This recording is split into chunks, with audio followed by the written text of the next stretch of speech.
Hello everyone. आज हम कुछ इम्पॉर्टेंट केसेस करेंगे, जजमेंट करेंगे जो 2021 और 2022 में हुई हैं। और ये वीडियो सभी लो एंट्रेंस एग्ज़ाम्स के लिए हेल्पफुल हैं। इसके अलावा बाकी एंट्रेंस एग्ज़ाम्स के लिए भी हेल्पफुल है। बट हमने ये जो वीडियो है ये स्पेसिफिकली एंट्रेंस के पर्सपेक्टिव से बनाई है, तो जितना एंट्रेंस के लिए ज़रूरी है हमने इस वीडियो में उतना कवर किया है। तो चलिए स्टार्ट करते हैं। सबसे पहले जो हमारा केस है attorney general for India versus Satish, 2021 का केस है। और इस केस की जो जजमेंट है वो बहुत ही ज़्यादा डिस्प्यूटेड रही थी। तो इस केस की मैंने इस वीडियो में कोशिश की है कि मैं यहाँ पे जो बेंचेस हैं उनको भी मैंने मेंशन किया है।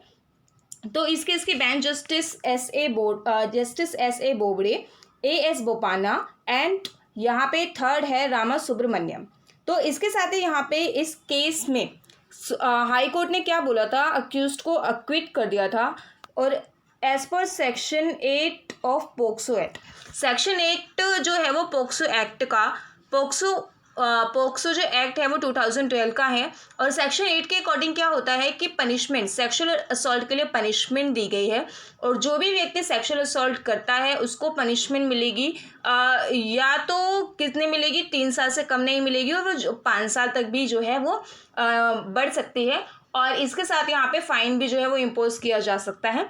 फाइन यहाँ पे मेंशन नहीं है। तो इस केस में जो जस्टिस होते हैं उनका ये कहना होता है कि यहाँ पे जो जो इंटेंशन है, on the ground that the accused had no sexual intent to commit the offence under POCSO act because there was no direct physical connect. ये लाइन बहुत इंपॉर्टेंट है कि इस केस में जो है वो डायरेक्ट फिजिकल कनेक्शन नहीं था, स्किन टू स्किन कनेक्शन नहीं था, इसीलिए यहाँ पे जो है वो पोक्सो एक्ट के अंडर में लाइबिलिटी नहीं बनती है। तो इसमें जो पोक्सो एक्ट का नेचर है उसको डबल पर्पस से देखा गया है, double purpose for stringing nature of POCSO act. तो इसका ये होता है कि ऑफेंस को जो ग्रेविटी है उसके प्रोपोर्शन को देखते हुए इसकी पनिशमेंट दी जाती है। तो जैसे कि यहाँ पे ऑफेंस अगर असॉल्ट मान लीजिए मेंशन कर दिया है, तो असॉल्ट की ग्रेविटी देखी जाएगी कि किस ग्रेविटी का, किस नेचर में वो असॉल्ट है, उसके हिसाब से उसको पनिशमेंट दी जाएगी। सेकेंड थिंग हम यहाँ पे ये देखते हैं कि ये जो एक्ट है ये डेटेरेंट का है, deterrent to prevent the commission of such offences.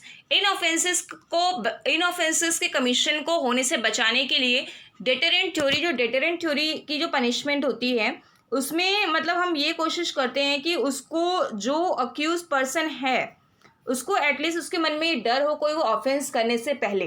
तो ये इस एक्ट के ऑब्जेक्ट के थ्रू देखा गया था, काफ़ी डिस्प्यूटेड जजमेंट थी।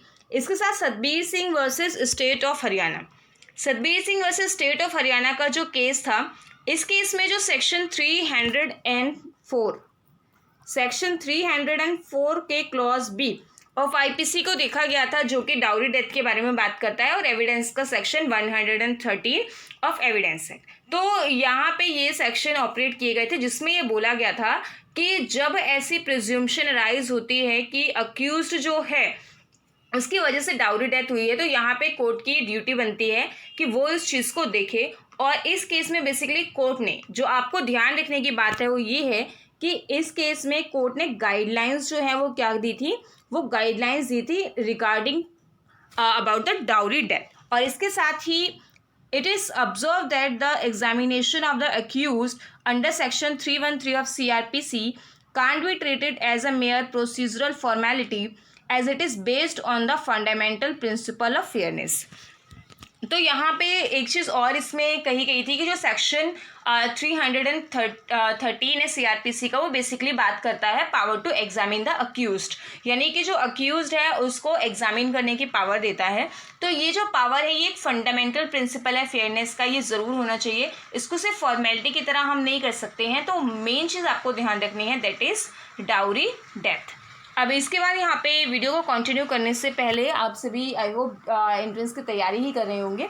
अगर आप DULLB एंट्रेंस की तैयारी कर रहे हैं तो आप हमारे कोर्स को सब्सक्राइब कर सकते हैं, इसकी डिटेल्स यहाँ पे मेंशन है। और इसके रिगार्डिंग अगर आपकी कोई भी क्वेरी हो, आप डिस्क्रिप्शन में इसमें विजिबल है ये नंबर, आप इससे कॉन्टैक्ट करके पूछ सकते हैं। और इसके साथ यहाँ पे हमारे 2 प्लान्स और हैं, plan A and plan B। तो अगर आप इसमें इंटरेस्टेड हो तो आप यहाँ से कॉन्टैक्ट कर सकते हैं। तो चलिए वीडियो को कंटिन्यू करते हैं। अब यहाँ पे हमारा नेक्स्ट केस है state of MP versus R D Sharma. ये 2022 का केस है। तो इसमें किस बारे में बात की गई थी कि equal pay for equal work. यहाँ पे ये फंडामेंटल राइट नहीं है किसी भी एम्प्लॉय का, ठीक है।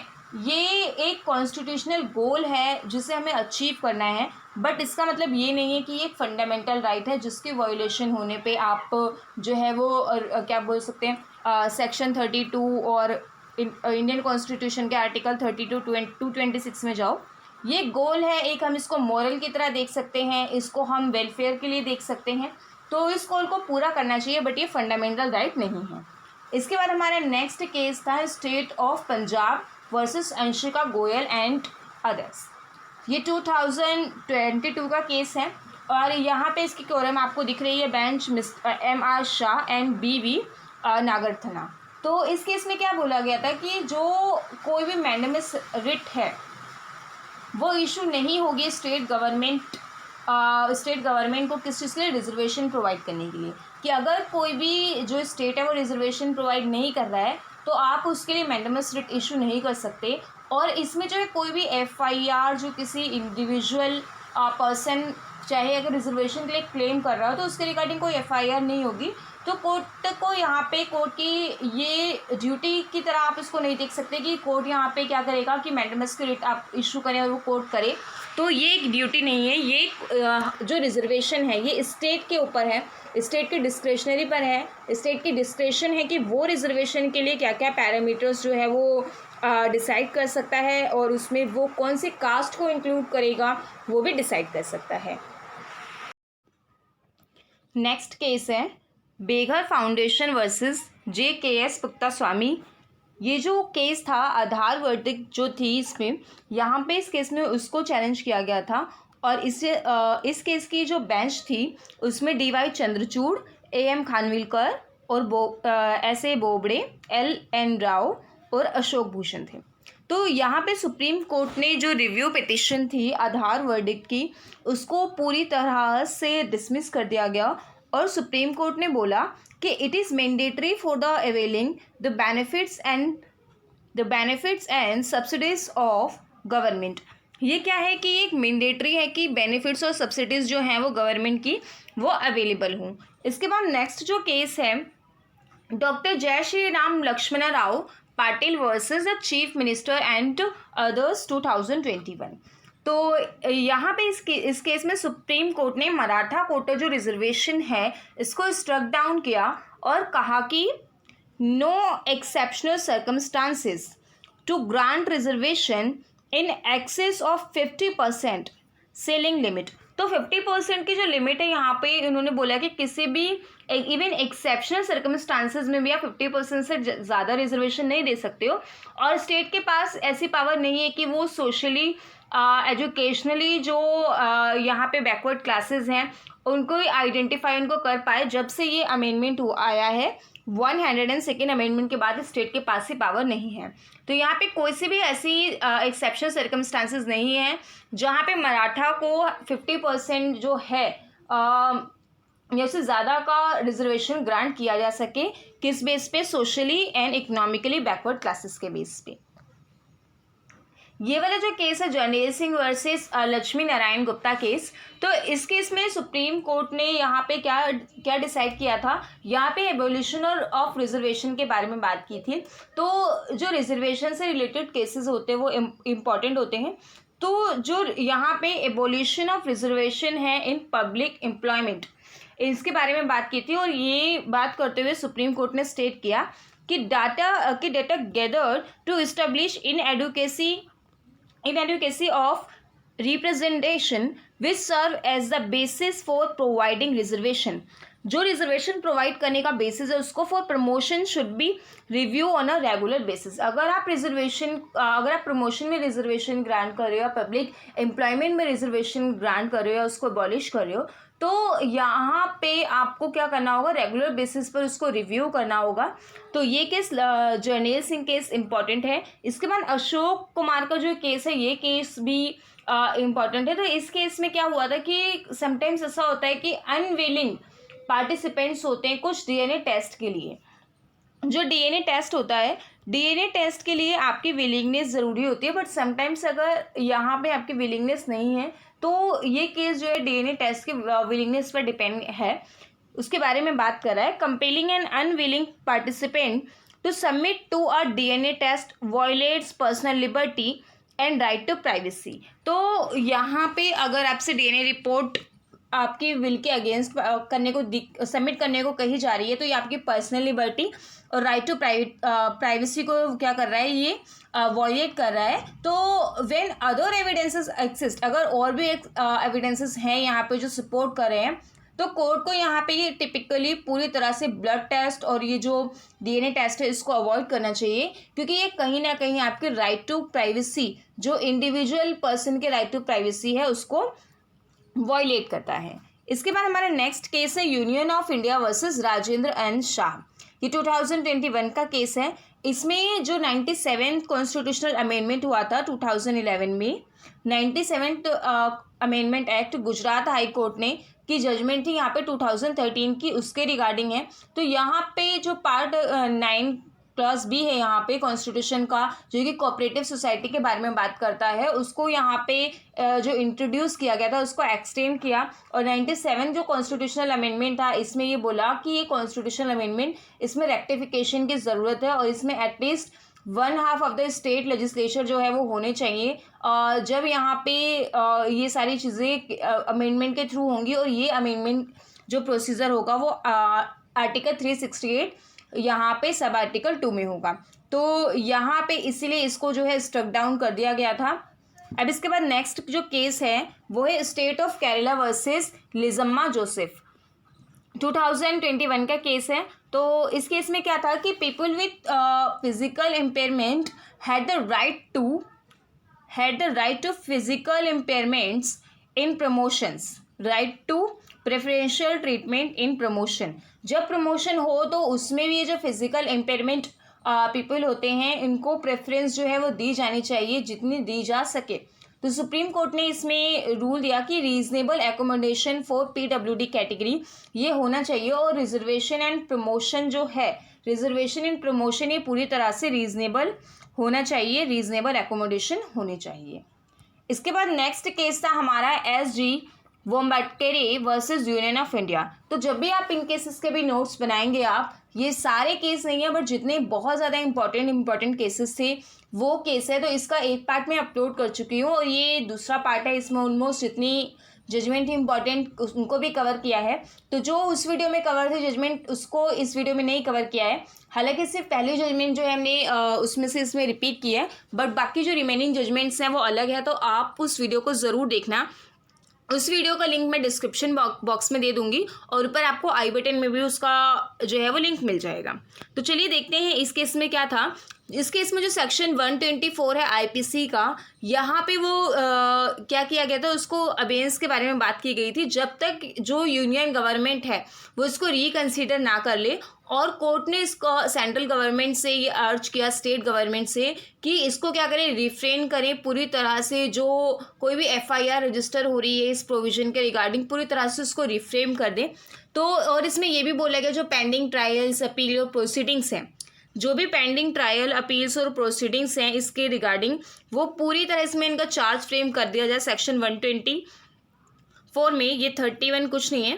Be kept in abeyance those already book under section 124A of IPC and are in jail can be approach the concern court for bail. अगर कोई पर्सन यहाँ पे पहले से इसमें अरेस्टेड है तो वो अपने इसको लेके जो है वो कंसर्न कोर्ट से क्या कर सकता है, बेल के लिए क्या कर सकता है, उसको कह सकता है, बेल की डिमांड कर सकता है, अप्रोच कर सकता है। इसके बाद नेक्स्ट जो हमारा केस है Patricia Mukim versus union of India. इस केस में क्या बोला था, इस केस में सिंपल सी बस आपको ये बात ध्यान रखनी है कि कोर्ट ने हेट स्पीच और कॉल फॉर जस्टिस जो है इनके बीच में डिफरेंस को बताया था। तो पिटिशनर जो था वो फेसबुक पोस्ट के रिगार्डिंग उसको कॉल फॉर जस्टिस के लिए बुलाया गया था for non tribal population of Meghalaya. ठीक है। जो नॉन ट्राइबल पॉपुलेशन है उसके रिगार्डिंग उसने कुछ फेसबुक पे जो भी पोस्ट किया था तो उसके रिगार्डिंग यहाँ पे उनको बुलाया गया था। तो जब ये कॉल फॉर जस्टिस का मैटर चल रहा था तो पैट्रिशिया मुकीम के केस में कोर्ट ने हेट स्पीच और दोनों के बीच में डिफरेंस को बताया। नेक्स्ट केस है नील एरोलियो वर्सेस यूनियन ऑफ इंडिया। ये केस अगेन इंपॉर्टेंट केस है। तो इस केस में क्या हुआ था कि रिजर्वेशन जो है सोशली और एजुकेशनली बैकवर्ड क्लासेस का, यहाँ पे देखिए रिजर्वेशन के रिगार्डिंग जब भी आप केस पढ़ें कहीं से भी पढ़ें तो एंट्रेंस पर्सपेक्टिव पे खास तौर पे तो आप ये देखिए कि कौन से यहाँ पे मराठा रिजर्वेशन है, कहाँ का रिजर्वेशन है, सोशली एजुकेशनली रिजर्वेशन ही वैसे ज़्यादातर चल रहे हैं बैकवर्ड क्लास में। बट आप उस चीज़ को क्लियर करिए कि आप कौन से रिजर्वेशन किसके रेफरेंस में पढ़ रहे हैं। तो इस केस में बोला गया है कि there is no prohibition against including reservation for socially educationally backward classes in post graduate courses. Post graduate courses में जो रिजर्वेशन दिया जा रहा है सोशली इकोनॉमिकली बैकवर्ड क्लासेस को, उनके अगेंस्ट यहाँ पे उनको इंक्लूड करने के अगेंस्ट जो है वो कोई भी प्रोहिबिशन नहीं है। और ये पूरी तरह से इसका जो इफ़ेक्ट है वो यहाँ पे बैकवर्ड क्लासेस पर पढ़ना चाहिए, उनके अच्छे के लिए है। तो ये यहाँ पे आपको ध्यान रखना है कि किसके रिगार्डिंग ये बात हो रही है, कौन से रिजर्वेशन की बात हो रही है। अब इसमें नेक्स्ट जो है children in restrict situation in rape. तो ये इस केस में बेसिकली बात की थी, सुप्रीम कोर्ट ने अर्ज किया था स्टेट गवर्नमेंट और यूनियन टेरिटरीज से कि वो रिकमेंडेशंस जो national commission for protection of child rights NCPCR ने जो भी रिकमेंडेशंस दिए हैं उनको पूरी तरह से माने। और इसके साथ सुप्रीम कोर्ट ने यहाँ पे अलाउड स्टेट गवर्नमेंट को कि वो NCPCR जो है इसमें जो अमेंडमेंट्स बताए गए हैं उनको पूरी तरह से अप्रोच करें। और इसके साथ ही यहाँ पे जो NCPCR है इन्होंने कॉम्प्रिहेंसिव फ्रेमवर्क प्रोवाइड करवाया है जिसमें सभी आइडेंटिफिकेशंस जो हैं उनके आइडेंटिफिकेशंस और इसके साथ साथ यहाँ पे उनकी रिकग्निशंस कैटेगरी, इन सभी को इन्होंने अच्छे से जो है वो एक्सप्लेन किया है, अच्छे से उनको गाइड किया है। तो उस फ्रेमवर्क को यहाँ पे यूज़ करें। अब इसके बाद नेक्स्ट जो है केस है सत्य Singh versus state of Uttarakhand. ये 2022 का केस है और इस केस में ये बोला गया कि बर्डन जो है वो शिफ्ट नहीं हो सकता अक्यूज पे कि अगर वो सिर्फ सर्विस प्रोवाइड कर रहा है तो ठीक है, सर्विस प्रोवाइड कर रहा है या चलिए देखते हैं इसमें क्या है कि burden could not be shifted on the accuse पर बर्डन नहीं जाएगा किस चीज़ का, by placing into service the provision contain in section 106 of evidence act. और इसमें क्या है कि when the prosecution could not prove the basic fact as alleged against the accused, section 106 burden of proving fact especially within knowledge। ठीक है, अगर मान लीजिए कि प्रोसिक्यूशन उसको नहीं प्रूफ कर पा रहा है इजीली उनके फैक्ट्स को समझ के किसी भी तरह से अगर वो अक्यूज्ड के अगेंस्ट कुछ नहीं ढूंढ पा रहा है तो इसका मतलब ये नहीं है कि वो बर्डन ऑफ जो प्रूफ है वो अक्यूज्ड पर शिफ्ट हो जाएगा। यहाँ पे जो सेक्शन 106 है वो किस बारे में बात करता है, burden of proving fact specially with in knowledge, यानी कि आप जिन फैक्ट के आपके पास नॉलेज है सिर्फ उन्हीं फैक्ट को जो है आप प्रूफ करने के लिए आपके पास बर्डन होगा। जिन फैक्ट्स के पास आपके पास नॉलेज नहीं है उन फैक्ट को प्रूफ करने की आपको कोई ज़रूरत नहीं है। अब देखेंगे next case Joseph Stephen versus Santhana Swamy.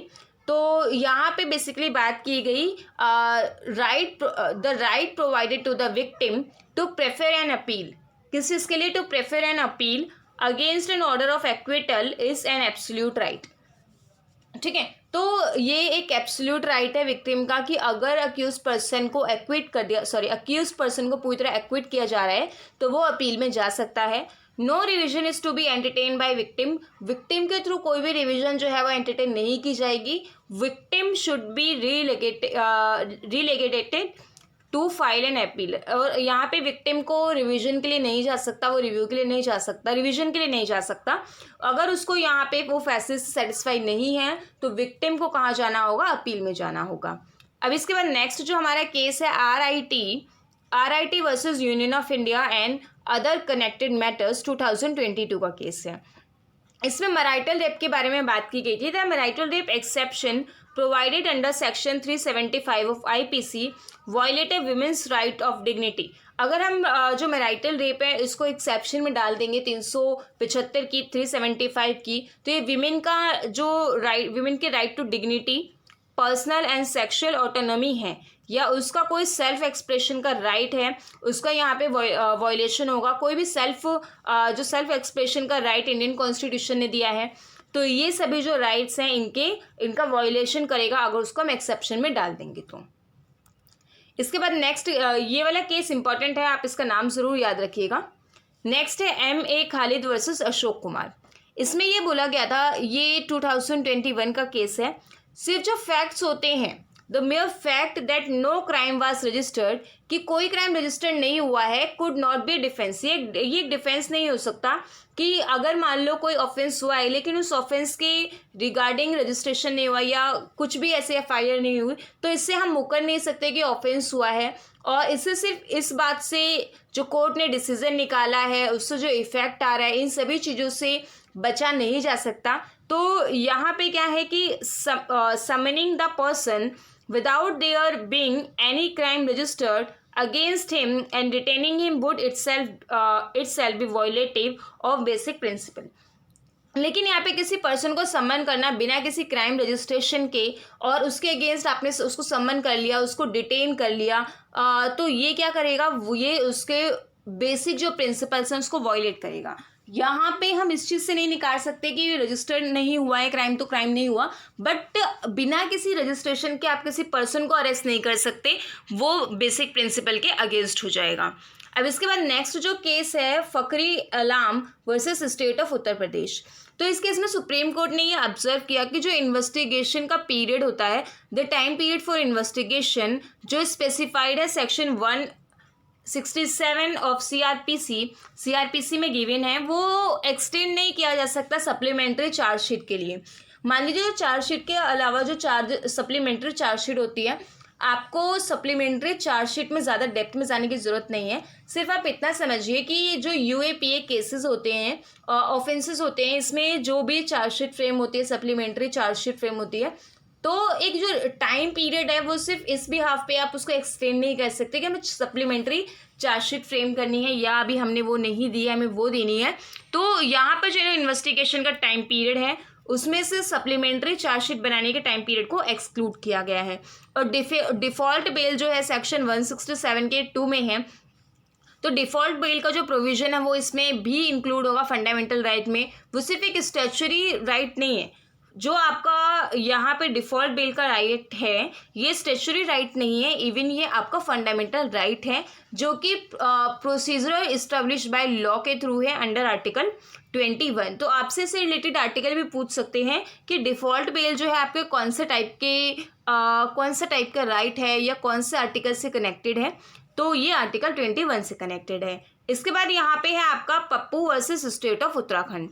तो इस केस में बेसिकली बात की गई थी कि जो क्राइम का नेचर होता है सिर्फ वो ही इस चीज़ को नहीं बताएगा, डिसाइड करेगा कि decisive factor for avoiding death sentence देने के लिए सिर्फ नेचर ऑफ क्राइम ज़रूरी नहीं है, aberrant nature of crime alone can't be decisive factor for avoiding death sentence.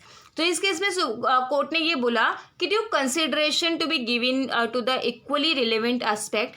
तो यहाँ पे जो भी सारे रिलेवेंट एस्पेक्ट्स हैं उनको देखते हुए जब भी कंसिडर किया जाएगा, तो इस कंक्लूजन पार्ट निकालने से पहले पनिशमेंट कैपिटल पनिशमेंट देने से पहले सभी जो एस्पेक्ट्स हैं उनको देखा जाएगा। और उसके बाद यहाँ पे जो इसमें जजेस थे, जैसे कि आप देख सकते हैं बेंच में जितने जजेस थे, उन्होंने डेथ सेंटेंस दी, डेथ सेंटेंस को कम्यूट करा, डेथ सेंटेंस को लाइफ इम्प्रिजनमेंट के लिए। तो यहाँ पे ये चीज़ है कि जो बेसिकली इसमें बात की गई है डेथ सेंटेंस के रिगार्डिंग, तो आपको ये ध्यान रखना है। अब इसके बाद नेक्स्ट जो केस है उसका नाम है Umesh Chandra versus state of Uttarakhand. तो इस केस में बेसिकली टेस्ट आइडेंटिफिकेशन परेड के बारे में बात की गई कि सिर्फ जो टेस्ट आइडेंटिफिकेशन परेड होता है, आपने बहुत सारी मूवीज़ में देखा होगा कि जो एक पर्सन होता है जिसको जो है वो पहचानना होता है कि उस पर्सन को, तो काफ़ी सारे लोगों को खड़ा किया जाता है, वो उसमें से पहचानता है। तो सिर्फ जो टेस्ट आइडेंटिफिकेशन परेड होती है ये सब्सटेंटिव नहीं हो सकती एविडेंस की, जिसके बेसिस पे आप किसी पर्सन को अक्यूज ठहरा दो। सिर्फ इनका इस्तेमाल किया जा सकता है बाकी फैक्टो जो बाकी एविडेंसेस हैं उनसे कोरबरेट करने के लिए, लेकिन यहाँ पे जो है सिर्फ उसके बेसिस पे पनिशमेंट नहीं दी जाएगी unless there are other fact circumstances corroborating identification।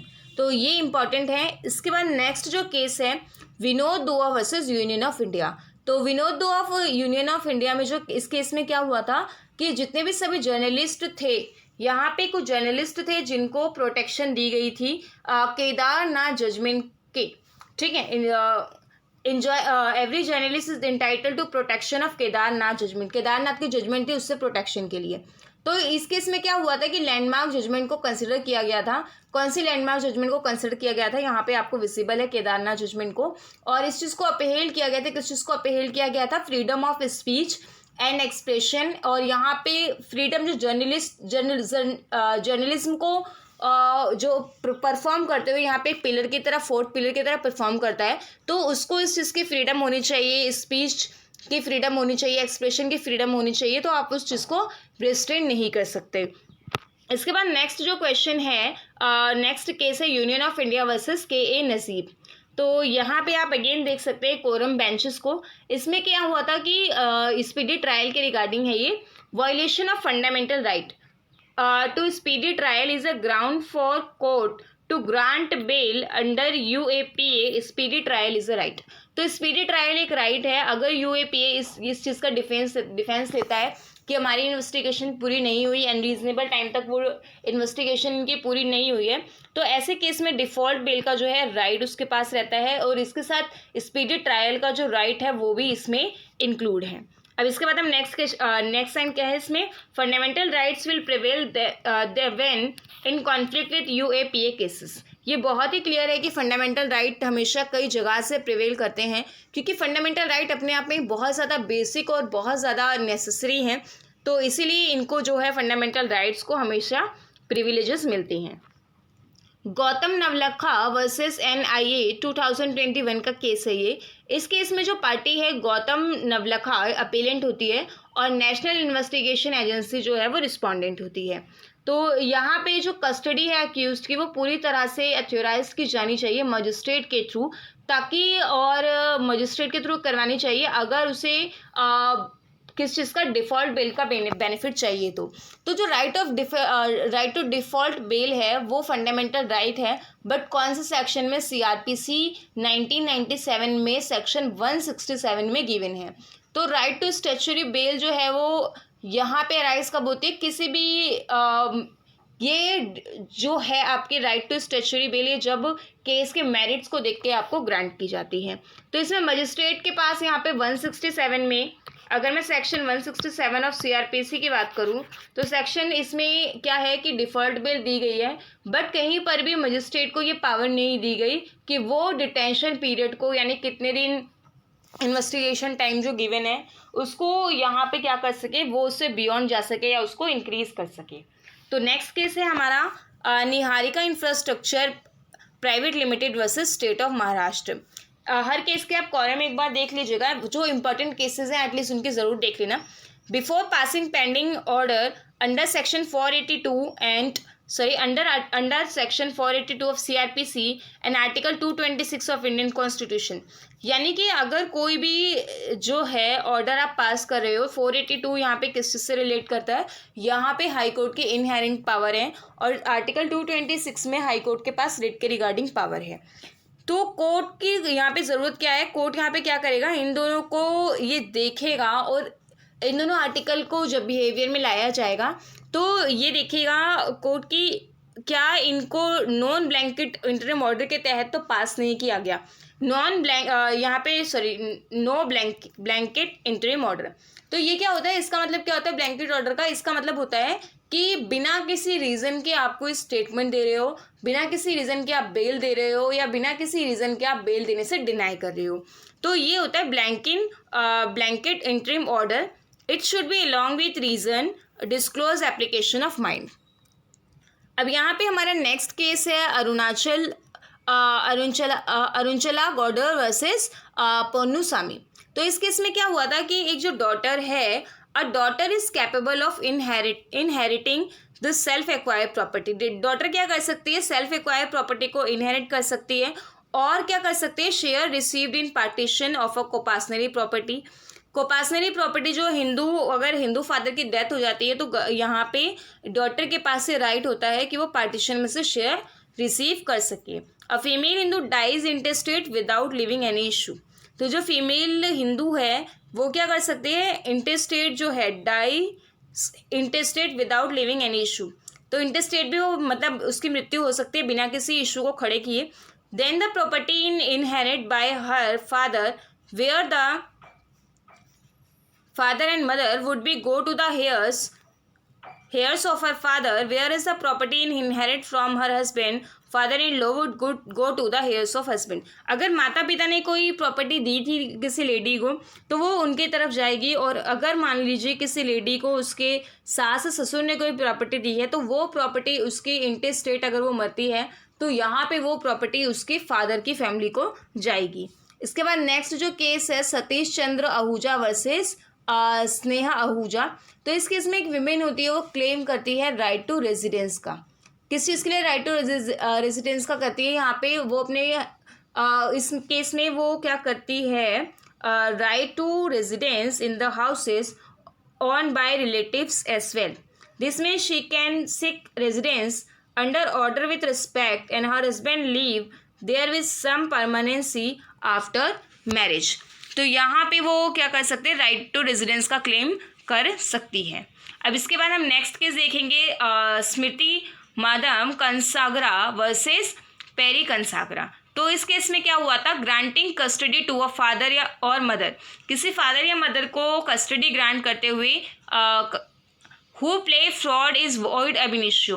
अगर कोई भी इस तरह से फ्रॉड होता है तो वो वॉइड अब इनिशियो और इलीगल होगा, और any action initiated to obtain such custody from the court with fraudulent conduct and design would be fraud on the process of court. इस केस में कोर्ट ने ये बोला कि कोई भी फादर या मदर जिसने कोई भी फ्रॉड वाला काम किया हो, वो फ्रॉड काम वॉइड एब इनिशियो या इलीगल हो, तो ऐसे केस में जो कस्टडी उसको ग्रांट की जा रही है वो इलीगल मानी जाएगी, और यहाँ पे मतलब कि उसको कस्टडी नहीं दी जाएगी। और कोई भी ऐसा एक्शन जो किसी कस्टडी को लेने के लिए किया गया है कोर्ट में, कोई भी फ्रॉड कंडक्ट के थ्रू किया गया है या उसको इस तरह से डिज़ाइन किया गया कि जिससे वो फ्रॉड हो सके कोर्ट के प्रोसेस में, तो यहाँ पर वो सारी चीज़ें जो हैं वो नहीं वैलिड नहीं मानी जाएगी, वो वॉइड मानी जाएगी। इसके बाद नेक्स्ट केस था हमारा एन राजेंद्रन वर्सेस एस वली 2022 का केस है, और इस केस में बेसिकली बात की गई थी कि is consent of parties necessary to dissolve marriage on the ground of irretrievable breakdown of marriage. ये अपने आप में क्वेश्चन है इसमें जो कंसिडर किया गया है कि क्या पार्टीज़ की कंसेंट नेसेसरी है मैरिज को डिसॉल्व करने के लिए, किस ग्राउंड पे, इरेट्रीवेबल ब्रेकडाउन ऑफ मैरिज। सबसे पहले इस केस के व्यू पे जाने से पहले इसको जनरली समझते हैं कि जो हिंदू मैरिज एक्ट है उसमें सेक्शन जो 13B है उसमें क्लियरली म्यूचुअल कंसेंट यानी कि हस्बैंड और वाइफ दोनों के कंसेंट पे डिवोर्स जो है वो दोनों ले सकते हैं। सिर्फ म्यूचुअल कंसेंट पे लेंगे, इन्हें कोई रीज़न बताने की ज़रूरत नहीं है, म्यूचुअल कंसेंट हस्बैंड और वाइफ दोनों के कंसेंट होने चाहिए।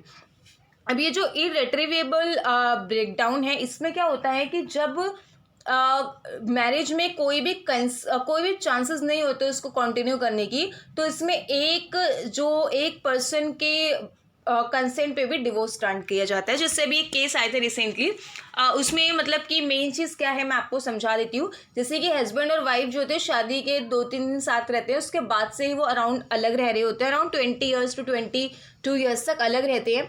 दोनों के बीच में कोई इमोशनल अटैचमेंट नहीं होती, कुछ नहीं होता, कभी मिलते भी नहीं, कभी बात भी नहीं करते, सिर्फ नाम के लिए दोनों हस्बैंड वाइफ थे। कोई इमोशनल अटैचमेंट नहीं। तो ऐसे में हस्बैंड या वाइफ जो है, अगर कोई भी पर्सन जाके कोर्ट में ये सारी डिटेल्स बताएगा, तो इन सभी डिटेल्स के बेसिस पे, इन सभी सर्कमस्टांसेस में कोर्ट जो यहाँ पे सिर्फ एक पार्टी की कंसेंट पे डिवोर्स ग्रांट कर देगा। क्योंकि जब दो लोग आपस में 20 से 22 साल तक कोई उन्हें मतलब नहीं है, कोई इमोशनल अटैचमेंट नहीं है, तो ऐसे केसेस में सिर्फ नाम के लिए शादी, मैरिड होने का कोई मतलब नहीं है। तो इस केस में यही है। तो अब देखते हैं इस केस में क्या कहा गया कि when both the parties agree to permanently dissolve their marriage, जब दोनों ये पार्टी पूरी तरह से मैरिज को डिसॉल्व करने के लिए एग्री होते हैं, तो वो कोर्ट में जाते हैं, डिवोर्स म्यूचुअली कंसेंट की डिक्री जो है उसके लिए जाते हैं। बट जब एक पार्टी जो है वो एग्री नहीं होती है, तो यहाँ पे सेक्शन आर्टिकल 142 जो है उसमें क्या बात की गई है कि सब्सटेंशियल जस्टिस को इन्वोक करने की बात की गई है। और सब्सटेंशियल जस्टिस को इन्वोक करने का क्या मतलब होता है कि जिससे दोनों पार्टी में से किसी का भी आप नुकसान नहीं कर रहे हो, बट वो ज़रूरत है। तो इस फैक्ट के बेस पे यहाँ पे क्या होता है कि दूसरी पार्टी के कंसेंट के बिना भी जो है डिवोर्स ग्रांट किया जा सकता है, और वो म्यूचुअल कंसेंट से अलग होगा। अब इसके बाद नेक्स्ट जो केस था जोगीराम वर्सेस सुरेश कुमार 2022 का केस है। तो इस केस में बेसिकली ये डील की गई थी कि can Hindu male execute will giving limited estate to a wife if all other aspects including maintenance are taken off. अगर मेंटेनेंस जैसे जितने भी सारी चीज़ें हैं वो सभी दे दी गई हैं, सभी एस्पेक्ट दे दिए गए हैं, तो क्या हिंदू मेल एक विल जो है एग्जीक्यूट कर सकता है सिर्फ अपने वाइफ को लिमिटेड स्टेट दे के।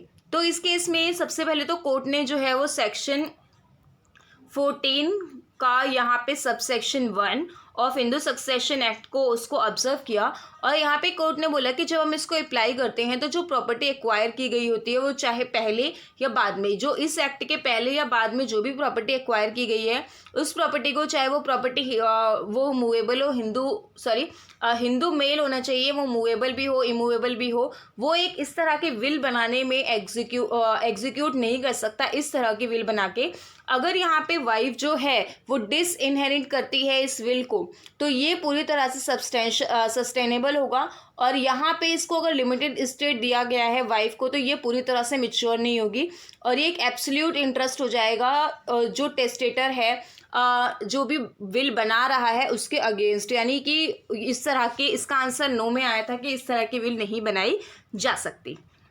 अब नेक्स्ट जो केस है वो है Laxmibai Chandragi versus state of Karnataka. तो इस केस में बेसिकली ये बात हुई थी कि फैमिली की जो कंसेंट है वो ज़रूरी नहीं है। जब टू अडल्ट्स जो हैं वो एग्री हैं एक दूसरे से शादी करने के लिए, अगर 2 पर्सन एक दूसरे से शादी करने के लिए एग्री हैं, तो यहाँ पे ज़रूरी नहीं है क्या फैमिली की कंसेंट लो। तो इसमें यंग बॉय और गर्ल जो है, एजुकेटेड यंग बॉय और गर्ल एक दूसरे को चूज़ करते हैं, तो ये traditional which is departure from traditional norms of society, जो कि हमारे ट्रेडिशनल नॉर्म्स कुछ अलग होते हैं। तो ऐसे में फैमिली की जो कंसेंट है वो ज़रूरी इससे नहीं है कि वो दोनों ही पर्सन अडल्ट हैं, इंडिविजुअल अडल्ट की यहाँ पे अगर एग्री हैं एक दूसरे के साथ रहने के लिए तो कोई दिक्कत नहीं है। तो इसके बाद हमारा नेक्स्ट जो केस है Devilal versus state of Madhya Pradesh. इस केस में क्या हुआ था कि जुवेनाइल जो ऑफेंडर होता है, जो 18 ईयर्स से नीचे और 16 ईयर्स से ऊपर होता है, is to be remitted to jurisdiction juvenile justice board. उसकी ज्यूरिस्डिक्शन जुवेनाइल जस्टिस बोर्ड जाने के लिए रेमिट कर दी जाएगी। तो इस केस में कोर्ट ने ये कंसीडर किया कि व्हाट एक्सटेंट, क्या एक्सटेंड होगी, जो उसकी एक्सटेंट क्या है कि जो जुवेनाइल जस्टिस एक्ट है इसके बेनिफिट मिले किस पर्सन को, जो पर्सन जुवेनाइल है, इसके रिगार्डिंग बात की। तो कोर्ट ने इसमें ये हेल्ड किया कि अगर एक्यूज गिल्टी भी है तो यहाँ पे उसकी जो ज्यूरिस्डिक्शन है जुवेनाइल जस्टिस बोर्ड की, उसको रेमिट किया जाएगा। इसके बाद नेक्स्ट केस है the chief election commissioner of India versus MR विजय भास्कर। इस केस में फ्रीडम ऑफ प्रेस के बारे में बात की गई थी। जो कोर्ट प्रोसीडिंग्स होती हैं, तो कोर्ट प्रोसीडिंग्स से रिलेटेड यहाँ पे freedom of speech and expression जो है, यहाँ पे वो किस चीज़ को, जो प्रेस की फ्रीडम और फ्रीडम है उसमें यहाँ पे इस बीच इसको इंक्लूड किया जाता है कि जजेस की जो भी ओरल ऑब्जर्वेशन होती है उसे भी यहाँ पे आप क्या कर सकते हो, उसको भी यहाँ पे कोर्ट प्रोसीडिंग्स में उसको भी इंक्लूड किया जाएगा। यानी कि ये फ्रीडम ऑफ प्रेस को इंक्लूड करता है। इसके रिगार्डिंग आर्टिकल आपका इंडियन कॉन्स्टिट्यूशन में गिवन है 19(1) का क्लॉज 19 19(1)(a). 19(1)(a) में इस चीज़ को बोला है, कवर कर रहा है फ्रीडम ऑफ प्रेस को। तो इसमें freedom of speech and expression है, जो freedom to cover court proceedings को भी इंक्लूड करता है, यानी कि कोर्ट की जो प्रोसीडिंग्स हैं उनको कवर करने की जो फ्रीडम है वो फ्रीडम ऑफ प्रेस में है। तो ये आपसे मे बी आर्टिकल भी पूछ सकते हैं कि कौन से आर्टिकल से रिलेट करेगा, तो ये 19(1) के ए में रिलेट करेगा और इसका केस का नाम भी आपसे पूछा जा सकता है। इसके बाद जो नेक्स्ट केस है ये है जयामा वर्सेस स्टेट ऑफ कर्नाटका। इसमें एडमिसिबिलिटी की बात की गई है डाइंग डिक्लेरेशन की। इसमें ज़्यादा केस में कुछ नहीं है, ये 38 मीनिंगलेस है। अब इसमें जो है एडमिसिबिलिटी ऑफ डाइंग डिक्लेरेशन की अगर हम बात करें तो डाइंग डिक्लेरेशन आप सभी जानते हैं कि जब कोई पर्सन जो है उसके ये प्रिजम्पशन होती है कि अब वो मर जाएगा, उसकी डेथ हो जाएगी, उससे पहले अगर वो कोई भी स्टेटमेंट देता है तो उस स्टेटमेंट को काफ़ी बार सोल एक एविडेंस भी माना जाता है, माना गया है काफ़ी केसेस में कि वो कन्विक्शन के लिए एक सोल एविडेंस भी हो सकता है। तो डाइंग डिक्लेरेशन होता है और उसके बाद लेकिन उस पर्सन की डेथ हो जानी चाहिए। अगर वो पर्सन लिविंग है तो उसे डाइंग डिक्लेरेशन नहीं माना जाएगा। तो ये एक एविडेंस के तौर पे क्या है, एडमिसिबल है। और ये एक नेसेसिटी के हम तौर पे देखते हैं, नेसेसिटी के प्रिंसिपल के रिगार्डिंग कैसे देखते हैं कि एक पर्सन जिसे पता है कि उसे किसने मारा है और वो पर्सन जो है वो बिल्कुल मरने की कंडीशन पे है, तो एक तो ये प्रिजम्पशन होती है कि कोई भी पर्सन जो मरने की कगार पे है वो झूठ नहीं बोलेगा। और दूसरी चीज़ ये भी होती है कि हमारे पास उसको किसने मारा है और किसी ने नहीं देखा, तो वो पर्सन जो बता रहा है हमारे को, हमें उस पर विश्वास करना होगा। तो डाइंग डिक्लेरेशन जो है यहाँ पे कन्विक्शन के लिए एक बहुत अच्छा बेस होता है। तो इस केस में इसके बारे में बात की गई, एडमिसिबिलिटी ऑफ डाइंग डिक्लेरेशन। तो इस वीडियो में इतना ही। तो अगर आपने हमारी प्रीवियस जो है हमने DOLLB एंट्रेंस मॉक टेस्ट के रिगार्डिंग हमने मॉक करवाए थे, तो वो एक मॉक टेस्ट 14 को हुआ था, एक 17 को हुआ था। तो हमने वो मॉक टेस्ट के लिंक जो है एक्टिव कर दिए हैं। जिन स्टूडेंट्स ने उन्हें तब अटैम्प्ट नहीं किया था तो आप उन मॉक टेस्ट को अभी भी अटैम्प्ट कर सकते हैं। मैं डिस्क्रिप्शन में उनका लिंक दे दूँगी और आप मेरे चैनल के कम्युनिटी बॉक्स में जाएंगे तो वहाँ पे भी आपको डे वाइज दोनों मॉक टेस्ट का लिंक जो है अवेलेबल होगा और वहाँ से मॉक टेस्ट जो है उन्हें अटेम्प्ट कर सकते हैं। उसके लिए आपको कोई भी डिफ़िकल्ट प्रोसीजर करने की ज़रूरत नहीं है, सिंपली आपको अपना नेम और बेसिक डिटेल डाल के आप वहाँ से लॉगिन करके उसे अटेम्प्ट कर सकते हैं। और अगर आपको उसके रिगार्डिंग कोई डाउट हो तो आप मुझसे कमेंट सेक्शन में पूछ सकते हैं। और जो हमारे मॉक है उसकी PDF आपको जो है टेलीग्राम चैनल पे मैंने दे दी है, तो वहाँ से आप उसकी PDF ले सकते हैं। Thank you.